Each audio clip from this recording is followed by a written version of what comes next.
ವೀಕ್ಷಕರೇ ನಮಸ್ಕಾರ. ದಕ್ಷಿಣ ಭಾರತದಲ್ಲಿ ಆಧಿಪತ್ಯ ಸಾಧಿಸಬೇಕು ಅಂತ ಬಿಜೆಪಿ ಸತತ ಪ್ರಯತ್ನ ಮಾಡುತ್ತಲೇ ಇದೆ. ಸ್ವಂತ ಬಲದ ಮೇಲೆ ಆಗಲಿ ಕೆಲ ರಾಜ್ಯಗಳಲ್ಲಿ ಅಧಿಕಾರ ಸ್ಥಾಪಿಸುವುದು, ಅದೇ ರೀತಿ ಮೈತ್ರಿಕೂಟದಿಂದಾಗಿ ಆದರೂ ದಕ್ಷಿಣ ಭಾರತ ರಾಜ್ಯಗಳಲ್ಲಿ ಅಧಿಕಾರ ಹಿಡಿಬೇಕು ಅಂತ ಬಿಜೆಪಿ ಘಟಾನುಘಟಿ ನಾಯಕರು ಈಗಾಗಲೇ ರಣತಂತ್ರ, ಭಾರೀ ತಂತ್ರ, ಎಲ್ಲಾ ತಂತ್ರಗಳನ್ನು ಕೂಡಿದ್ರು ಕೂಡ ಈ ಒಂದು ಕಾರ್ಯದಲ್ಲಿ ಯಶಸ್ವಿ ಕಾಣುತ್ತಿಲ್ಲ. ಅಷ್ಟೇ ಅಲ್ಲ, ದಕ್ಷಿಣ ಭಾರತವನ್ನು ಹೇಗಾದ್ರೂ ಮಾಡಿ ವಶಪಡಿಸಿಕೊಳ್ಳಬೇಕು ಎಂಬ ಕನಸು ಇನ್ನೂ ನನಸಾಗಿಲ್ಲ. ಆದ್ರೆ ಇದೆಲ್ಲದರ ನಡುವೆ 2026ರಲ್ಲಿ ನಡೆಯುವಂತಹ ತಮಿಳುನಾಡು ವಿಧಾನಸಭೆ ಚುನಾವಣೆಗೆ ಒಂದು ಮೈತ್ರಿಯನ್ನು ಮಾಡಿಕೊಂಡಿತ್ತು. ಅದು ಎಐಎಡಿಎಂಕೆ ಜೊತೆ ಮೈತ್ರಿ ಮಾಡಿಕೊಂಡಿದೆ ಬಿಜೆಪಿ. ಈ ಒಂದು ಮೈತ್ರಿಯಲ್ಲಿ ಅಂದ್ರೆ ಬಿಜೆಪಿ ಮಾಡಿಕೊಂಡಿರ್ತಕ್ಕಂಥ ಎಐಎಡಿಎಂಕೆ ಜೊತೆ ಬಿಜೆಪಿ ಮಾಡಿಕೊಂಡಿರ್ತಕ್ಕಂಥ ಈ ಮೈತ್ರಿಯಲ್ಲಿ ಈಗ ಗುಸುಗುಸು ಆರಂಭವಾಗಿದೆ. ಭಿನ್ನ ಧ್ವನಿಗಳು ಕೇಳಿ ಬರುತ್ತಿವೆ. ಅಷ್ಟೇ ಅಲ್ಲ, ಅಮಿತ್ ಶಾ ಅವರು ಒಂದು ಹೇಳಿಕೆ ಕೊಟ್ಟರೆ ಎಐಎಡಿಎಂಕೆಯ ಕಾರ್ಯದರ್ಶಿಯಾಗಿರ್ತಕ್ಕಂಥ ಎಡಪ್ಪಾಡಿ ಪಳನಿಸ್ವಾಮಿ ಅವರು ಮತ್ತೊಂದು ಹೇಳಿಕೆ ನೀಡುತ್ತಿದ್ದಾರೆ. ಹೀಗಾಗಿ ತಮಿಳುನಾಡು ರಾಜಕಾರಣದಲ್ಲಿ ಎನ್ಡಿಎ ಮೈತ್ರಿಕೂಟದ ನಡುವೆ ಸಮನ್ವಯತೆ ಇಲ್ಲ. ಈ ಒಂದು ಮೈತ್ರಿಕೂಟ ತುಂಬಾ ದಿನ ಮುಂದುವರಿಯುವುದಿಲ್ಲ ಅಂತ ಮಾತುಗಳು ಕೂಡ ನಡೆಯುತ್ತಿವೆ. ಅಷ್ಟೇ ಅಲ್ಲ, ಈ ಇಬ್ಬರು ನಾಯಕರು ತದ್ವಿರುದ್ಧವಾಗಿ ಮಾತನಾಡುತ್ತಿರುವುದು ಕೂಡ ಎಲ್ಲೋ ಒಂದ್ ಕಡೆ ಮೈತ್ರಿ ಚುನಾವಣೆ ಹೊತ್ತಿಗೆ ಇರುತ್ತಾ ಎಂಬ ಪ್ರಶ್ನೆ ಕೂಡ ಎದ್ದಿದೆ. ಹಾಗಾದ್ರೆ ಎನ್ಡಿಎ ಮೈತ್ರಿಕೂಟದಲ್ಲಿ ಉಂಟಾದ ಬಿಕ್ಕಟ್ಟಾದ್ರೂ ಎಂತದ್ದು? ಪಳನಿಸ್ವಾಮಿ ಸ್ವತಂತ್ರವಾಗಿ ಸರ್ಕಾರ ರಚಿಸಲಿದ್ದೇವೆ ಅಂತ ಹೇಳಿದ್ದಾದ್ರೂ ಯಾಕೆ? ವೀಕ್ಷಕರೇ, ದಕ್ಷಿಣ ಭಾರತದಲ್ಲಿ ಅಧಿಕಾರ ಹಿಡಿಯುವುದಕ್ಕೆ ಬಿಜೆಪಿ ಸತತ ಪ್ರಯತ್ನ ಮಾಡುತ್ತಿದೆ. ಈಗಾಗಲೇ ಮೈತ್ರಿಕೂಟದ ಜೊತೆಗೆ ಆಂಧ್ರ ಪ್ರದೇಶದಲ್ಲಿ ಅಧಿಕಾರವನ್ನು ಹಿಡಿದಿದೆ. ಅದು ಜನಸೇನಾ ಮತ್ತು ಟಿಡಿಪಿ ಜೊತೆ ಸೇರಿ ಮೈತ್ರಿಕೂಟ ಸರ್ಕಾರವನ್ನು ರಚನೆ ಮಾಡಿದೆ. ಅಷ್ಟೇ ಅಲ್ಲ, ಮುಂಬರುವ ಅಂದ್ರೆ 2026ರ ತಮಿಳುನಾಡು ವಿಧಾನಸಭೆ ಚುನಾವಣೆಯಲ್ಲಿ ಕೂಡ ಎನ್ಡಿಎ ಮೈತ್ರಿಕೂಟ ಅಧಿಕಾರ ಹಿಡಿಯುವುದಕ್ಕೆ ಸತತ ಪ್ರಯತ್ನ ಮಾಡುತ್ತಿದೆ. ಅಷ್ಟೇ ಅಲ್ಲ, ಬಿಜೆಪಿ ತಮಿಳುನಾಡಿನಲ್ಲಿ ಅಧಿಕಾರ ಹಿಡಿಯಲೇಬೇಕಂತ ದೊಡ್ಡ ತ್ಯಾಗವನ್ನೇ ಮಾಡಿದೆ. ಅದೇನಪ್ಪ ಅಂದ್ರೆ, ಬಿಜೆಪಿ ತಮಿಳುನಾಡಿನ ಘಟಕದ ಅಧ್ಯಕ್ಷರಾಗಿದ್ದಂತ ಅಣ್ಣಾಮಲೈ ಅವರನ್ನು ಕೆಳಗಿಳಿಸಿ ಆ ಒಂದು ಜಾಗಕ್ಕೆ ಬೇರೆಯವರನ್ನು ತಂದು ಕೂರಿಸಿದೆ. ಅದು ಮೈತ್ರಿಗೋಸ್ಕರ. ಎಐಎಡಿಎಂಕೆ ನಾಯಕರು ಅಣ್ಣಾಮಲೈ ಅವರನ್ನು ಬದಲಿಸಿದ್ರೆ ಮಾತ್ರ, ಅಂದ್ರೆ ತಮಿಳುನಾಡು ಬಿಜೆಪಿ ಘಟಕದ ಅಧ್ಯಕ್ಷ ಸ್ಥಾನದಿಂದ ಕೆಳಗಿಳಿಸಿದ್ರೆ ಮಾತ್ರ ನಾವು ನಿಮ್ಮ ಜೊತೆ ಮೈತ್ರಿ ಮಾಡಿಕೊಳ್ಳುತ್ತೇವೆ ಅಂತ ಒಂದು ಷರತ್ತು ಹಾಕಿದ್ರು. ಈ ಷರತ್ತಿಗೂ ಕೂಡ ಡೆಲ್ಲಿ ಬಿಜೆಪಿ ನಾಯಕರು ಓಕೆ ಅಂದು ಕಳೆದ ಏಪ್ರಿಲ್ ನಲ್ಲಿ ಎಐಎಡಿಎಂಕೆ ಜೊತೆ ಮೈತ್ರಿ ಮಾಡಿಕೊಂಡಿದ್ರು. ಈ ಮೈತ್ರಿ ಮಾಡಿಕೊಂಡು ಬರೀ 3 ತಿಂಗಳು ಕಳೆದಿವೆ. ಆಗ್ಲೇ ಈ ಮೈತ್ರಿಕೂಟದಲ್ಲಿ ಭಿನ್ನ ಧ್ವನಿಗಳು ಎದ್ದು ಕಾಣುತ್ತಿವೆ. ವಿಧಾನಸಭೆ ಚುನಾವಣೆಗೆ ಇನ್ನು 1 ವರ್ಷವಿದೆ. ಆ 1 ವರ್ಷವರೆಗೆ ಎನ್ಡಿಎ ಮೈತ್ರಿಕೂಟ ಅಂದ್ರೆ ಎಐಎಡಿಎಂಕೆ, ಬಿಜೆಪಿ ಸೇರಿ ಮತ್ತಿತರ ಸಣ್ಣ ಪಕ್ಷಗಳು ಮಾಡಿಕೊಂಡಿರ್ತಕ್ಕಂಥ ಈ ಮೈತ್ರಿಕೂಟ ಇರುತ್ತಾ ಎಂಬ ಸಂದೇಶ ಕೂಡ ಕಾಡತೊಡಗಿದೆ. ಯಾಕಂದ್ರೆ ಎಐಎಡಿಎಂಕೆ ಪ್ರಧಾನ ಕಾರ್ಯದರ್ಶಿ ಆಗಿರ್ತಕ್ಕಂಥ ಎಡಪ್ಪಾಡಿ ಪಳನಿಸ್ವಾಮಿ ಅವರು ನೀಡಿರ್ತಕ್ಕಂಥ ಈ ಒಂದು ಹೇಳಿಕೆ ಅಂತ ಕುತೂಹಲ ಹುಟ್ಟಿಸಿದೆ. ಹಾಗಾದ್ರೆ ಎಡಪ್ಪಾಡಿ ಪಳನಿಸ್ವಾಮಿ ಹೇಳಿದ್ದಾದ್ರೂ ಏನು, ಅದೇ ರೀತಿ ಬಿಜೆಪಿಯ ಹಿರಿಯ ನಾಯಕರಾಗಿರ್ತಕ್ಕಂಥ ಅಮಿತ್ ಶಾ ಅವರು ಹೇಳಿದ್ದಾದ್ರೂ ಏನು? ಅಮಿತ್ ಶಾ ಅವರು ಹೇಳಿದ ಈ ಒಂದು ಮಾತಿನಿಂದ ಎಐಎಡಿಎಂಕೆ ನಾಯಕರು ಆಕ್ರೋಶಗೊಂಡಿದ್ದಾರೆ. ವೀಕ್ಷಕರೇ, ಇತ್ತೀಚೆಗಷ್ಟೇ ಅಮಿತ್ ಶಾ ಅವರು ಪತ್ರಿಕಾ ಸಂದರ್ಶನವೊಂದು ನೀಡಿದ್ರು. ಈ ಪತ್ರಿಕಾ ಸಂದರ್ಶನದಲ್ಲಿ ಅಮಿತ್ ಶಾ, ಕೇಂದ್ರ ಗೃಹ ಸಚಿವರಾಗಿರ್ತಕ್ಕಂಥ ಅಮಿತ್ ಶಾ ಅವರು ಒಂದು ಹೇಳಿಕೆಯನ್ನು ಕೊಟ್ಟಿದ್ರು. ಅದೇನಪ್ಪ ಅಂದ್ರೆ, 2026ರ ತಮಿಳುನಾಡಿನ ವಿಧಾನಸಭೆ ಚುನಾವಣೆಯಲ್ಲಿ ಎನ್ಡಿಎ ಮೈತ್ರಿಕೂಟ ಅಧಿಕಾರ ಹಿಡಿಯಲಿದೆ.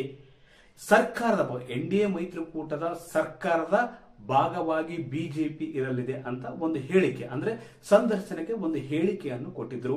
ಈ ಹೇಳಿಕೆಯನ್ನು ಎಐಎಡಿಎಂಕೆ ನಾಯಕರು ಗ್ರಹಿಸಿರುವುದೇ ಬೇರೆ ಅಂತ ಹೇಳಲಾಗ್ತಿದೆ. ಯಾಕಂದ್ರೆ ಕಳೆದ 2-3 ದಿನಗಳ ಹಿಂದೆ ಅಷ್ಟೇ ಪಳನಿಸ್ವಾಮಿ ಅವರು, ಎಐಎಡಿಎಂಕೆಯ ಮುಖ್ಯಸ್ಥರಾಗಿರ್ತಕ್ಕಂಥ ಪಳನಿಸ್ವಾಮಿ ಅವರು ಒಂದು ಹೇಳಿಕೆಯನ್ನು ಕೊಟ್ಟಿದ್ದಾರೆ. ಅದೇನಪ್ಪ ಅಂದ್ರೆ, ಮುಂದೆ ನಾವು ಸ್ವತಂತ್ರವಾಗಿ ಸರ್ಕಾರವನ್ನು ರಚಿಸಲಿದ್ದೇವೆ, ನಾವು ಸ್ವತಂತ್ರವಾಗಿ ಸರ್ಕಾರವನ್ನು ರಚಿಸುತ್ತೇವೆ ಅಂತ ಹೇಳಿಕೆ ಕೊಡುವ ಮೂಲಕ ಎಲ್ಲೋ ಒಂದ್ ಕಡೆ ಬಿಜೆಪಿ ಮತ್ತು ಎಐಎಡಿಎಂಕೆ ನಡುವೆ ಸಮನ್ವಯದ ಕೊರತೆ ಎದ್ದು ಕಾಣುವಂತಾಗಿದೆ. ಯಾಕಂದ್ರೆ ಎನ್ಡಿಎ ಮೈತ್ರಿಕೂಟ ಗೆಲುವು ಸಾಧಿಸಲಿದೆ, ಈ ಸರ್ಕಾರದ ಭಾಗವಾಗಿ ಬಿಜೆಪಿ ಇರಲಿದೆ ಅಂತ ಅಮಿತ್ ಶಾ ಅವರು ಹೇಳಿದ್ರು. ಆದ್ರೆ ಎಐಎಡಿಎಂಕೆ ಮುಖ್ಯಸ್ಥರಾಗಿರ್ತಕ್ಕಂಥ ಎಡಪ್ಪಾಡಿ ಪಳನಿಸ್ವಾಮಿ ಅವರು ಹೇಳ್ತಿರೋದೇನಂದ್ರೆ, ನಾವು ಸ್ವತಂತ್ರವಾಗಿ ಸರ್ಕಾರ ರಚಿಸುತ್ತೇವೆ.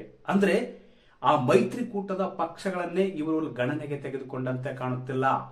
ಪಳನಿಸ್ವಾಮಿ ಅವರು ಬಿಜೆಪಿ ಮೈತ್ರಿಕೂಟದ ಭಾಗವಾಗಿದೆ. ಮೈತ್ರಿ ಧರ್ಮದ ನಿಯಮವನ್ನು ಪಳನಿಸ್ವಾಮಿ ಅವರು ಅನುಸರಿಸುವಂತೆ ಕಾಣುತ್ತಿಲ್ಲ. ಯಾಕಂದ್ರೆ ಮುಂದಿನ ದಿನಗಳಲ್ಲಿ ನಾವು ಸ್ವತಂತ್ರವಾಗಿ ಅಧಿಕಾರ ಹಿಡಿಯಲಿದ್ದೇವೆ, ಸರ್ಕಾರ ರಚಿಸುತ್ತಿದ್ದೇವೆ ಅಂತ ಹೇಳ್ತಿದ್ದಾರೆ. ಅಂದ್ರೆ ಎಲ್ಲೋ ಒಂದ್ ಕಡೆ ಬಿಜೆಪಿ ನಾಯಕರು ಮತ್ತು ಎಐಎಡಿಎಂಕೆ ನಾಯಕರ ನಡುವೆ ಸಮನ್ವಯತೆ ಕೊರತೆ ಎದ್ದು ಕಾಣುತ್ತಿದೆ. ಹಾಗೆ ತಮಿಳುನಾಡಿನ ರಾಜಕಾರಣದಲ್ಲಿ ಎನ್ಡಿಎ ಮೈತ್ರಿಕೂಟ 2026 ವಿಧಾನಸಭೆ ಚುನಾವಣೆ ಹೊತ್ತಿಗೆ ಇರುವುದಿಲ್ಲ, ಈ ಮೈತ್ರಿ ಕಡಿದು ಹೋಗಲಿದೆ ಎಂಬ ಮಾತುಗಳು ಕೂಡ ಕೇಳಿ ಬರತೊಡಗಿವೆ. ಇಲ್ಲಿ ಅಮಿತ್ ಶಾ ಹೇಳಿರುವುದು ಬಹುತೇಕ ಸ್ಪಷ್ಟವಾಗಿದೆ. ಏನಂದ್ರೆ ತಮಿಳುನಾಡಿನಲ್ಲಿ 2026 ನಡೆಯುವ ವಿಧಾನಸಭೆ ಚುನಾವಣೆಯಲ್ಲಿ ಎನ್ಡಿಎ ಮೈತ್ರಿಕೂಟ ಗೆಲ್ಲಲಿದೆ, ಈ ಮೈತ್ರಿಕೂಟ ಸರ್ಕಾರದ ಭಾಗವಾಗಿ ಬಿಜೆಪಿ ಇರಲಿದೆ ಅಂತ ಹೇಳಿದ್ರು. ಆದ್ರೆ ಇದನ್ನು ಬೇರೆ ತರದಲ್ಲಿ ಎಡಪ್ಪಾಡಿ ಪಳನಿಸ್ವಾಮಿ ಅವರು ಗ್ರಹಿಸಿದ್ದಾರೆ ಅಂತ ಹೇಳಲಾಗ್ತಿದೆ. ಅಂದ್ರೆ ಅವರು ಇಲ್ಲಿ ಯಾವುದೇ ಅಧಿಕಾರ ಹಂಚಿಕೆ ಸೂತ್ರವಿಲ್ಲ, ನಾವು ಸ್ವತಂತ್ರವಾಗಿ ಸರ್ಕಾರ ರಚಿಸುತ್ತೇವೆ ಅಂತ ಹೇಳಿರುವುದು ಎರಡೂ ಪಕ್ಷಗಳ ನಡುವೆ ಇರತಕ್ಕಂತ ಒಡಕು, ಭಿನ್ನ ಮತ, ಭಿನ್ನ ಧ್ವನಿ ಮತ್ತು ತದ್ವಿರುದ್ಧ ಹೇಳಿಕೆಗಳು ಎರಡೂ ಪಕ್ಷಗಳ ನಡುವೆ, ಅಂದ್ರೆ ಈ ಎರಡೂ ಪಕ್ಷಗಳು ಪ್ರಮುಖವಾಗಿ ಈ ಎರಡೂ ಪಕ್ಷಗಳು ಮಾಡಿಕೊಂಡಿರತಕ್ಕಂತ ಮೈತ್ರಿಗೆ ಆಯುಷ್ಯ ಕಡಿಮೆ ಎಂಬ ಮಾತುಗಳು ಕೂಡ ಕೇಳಿ ಬರತೊಡಗಿವೆ. ಯಾಕಂದ್ರೆ ಈ ಬಾರಿ ಹೇಗಾದ್ರೂ ಮಾಡಿ ಡಿಎಂಕೆ ಮೈತ್ರಿಕೂಟವನ್ನು, ಕಾಂಗ್ರೆಸ್ ಮತ್ತು ಡಿಎಂಕೆ ಮಾಡಿಕೊಂಡಿರ್ತಕ್ಕಂಥ ಮೈತ್ರಿಕೂಟವನ್ನು ಸೋಲಿಸಲೇಬೇಕು ಅಂತ ಎಐಎಡಿಎಂಕೆ ಬಿಜೆಪಿ ಮಾಡಿಕೊಂಡಿರ್ತಕ್ಕಂಥ ಎನ್ಡಿಎ ಮೈತ್ರಿಕೂಟ ಜಿದ್ದಿಗೆ ಬಿದ್ದಿದೆ. ಈ ನಿಟ್ಟಿನಲ್ಲಿ ಬಗೆ ಬಗೆಯ ಕಾರ್ಯತಂತ್ರಗಳನ್ನು ಕೂಡ ಹೆಣೆಯುತ್ತಿದೆ. ಆದ್ರೆ ನಾಯಕರ ನಡುವೆ ಉಂಟಾಗಿರ್ತಕ್ಕಂಥ ಈ ಬಿಕ್ಕಟ್ಟು, ತದ್ವಿರುದ್ಧ ಹೇಳಿಕೆಗಳು ಎಲ್ಲೋ ಒಂದ್ ಕಡೆ ಎನ್ಡಿಎ ಮೈತ್ರಿಕೂಟ ವಿಧಾನಸಭೆ ಚುನಾವಣೆವರೆಗೂ ಮುಂದುವರಿಯುವುದು ಕಷ್ಟ ಎಂಬ ಮಾತುಗಳು ಕೂಡ ತಮಿಳುನಾಡಿನ ರಾಜಕಾರಣದಲ್ಲಿ ಕೇಳಿ ಬರತೊಡಗಿವೆ. ಒಟ್ಟಾರೆಯಾಗಿ ಕಳೆದ 3 ತಿಂಗಳ ಹಿಂದೆ ಅಷ್ಟೇ ಮಾಡಿಕೊಂಡಿದ್ದಂತ ಈ ಮೈತ್ರಿಯಲ್ಲಿ ಬಿರುಕು ಮನೆ ಮಾಡಿದೆ. ಅದರಲ್ಲೂ ವಿಶೇಷವಾಗಿ ಬಿಜೆಪಿ ದೊಡ್ಡ ತ್ಯಾಗವನ್ನೇ ಮಾಡಿ ಎಐಎಡಿಎಂಕೆ ನಾಯಕರ ಜೊತೆ ಮೈತ್ರಿಯನ್ನು ಕುದುರಿಸಿತ್ತು. ಆದ್ರೆ 3 ತಿಂಗಳಷ್ಟೇ ಆಗಿದೆ ಈ ಮೈತ್ರಿಗೆ, ಆಗ್ಲೇ ಅಪಸ್ವರವನ್ನು ಎಐಎಡಿಎಂಕೆ ನಾಯಕರು ಎತ್ತಿದ್ದಾರೆ. ಇದಕ್ಕೆ ಪ್ರಮುಖ ಕಾರಣವೇನಪ್ಪ ಅಂದ್ರೆ ಮುಂದಿನ ದಿನಗಳಲ್ಲಿ ಅಂದ್ರೆ 2026 ವಿಧಾನಸಭೆ ಚುನಾವಣೆಯಲ್ಲಿ ಎಐಎಡಿಎಂಕೆಗೆ ಸ್ಪಷ್ಟ ಬಹುಮತ ಬರಲಿದೆ, ಅಧಿಕ ಸಂಖ್ಯೆಯ ಸ್ಥಾನಗಳನ್ನು ಗೆಲ್ಲಲಿದೆ ಎಂಬ ಭರವಸೆ ಅಲ್ಲಿ ಜನ ಅಭಿಪ್ರಾಯ ವ್ಯಕ್ತವಾಗುತ್ತಿರುವುದು ಇಂಥದ್ದೊಂದು ಹೇಳಿಕೆ ನೀಡುವುದಕ್ಕೆ ಕಾರಣ ಅಂತ ಕೂಡ ಹೇಳಲಾಗ್ತದೆ. ಯಾಕಂದ್ರೆ ಡಿಎಂಕೆ ಆಡಳಿತ ವಿರೋಧಿ ಅಲೆ ಅದು ಎಐಎಡಿಎಂಕೆ ಅಥವಾ ಎನ್ಡಿಎ ಮೈತ್ರಿಕೂಟಕ್ಕೆ ಲಾಭವಾಗಲಿದೆ.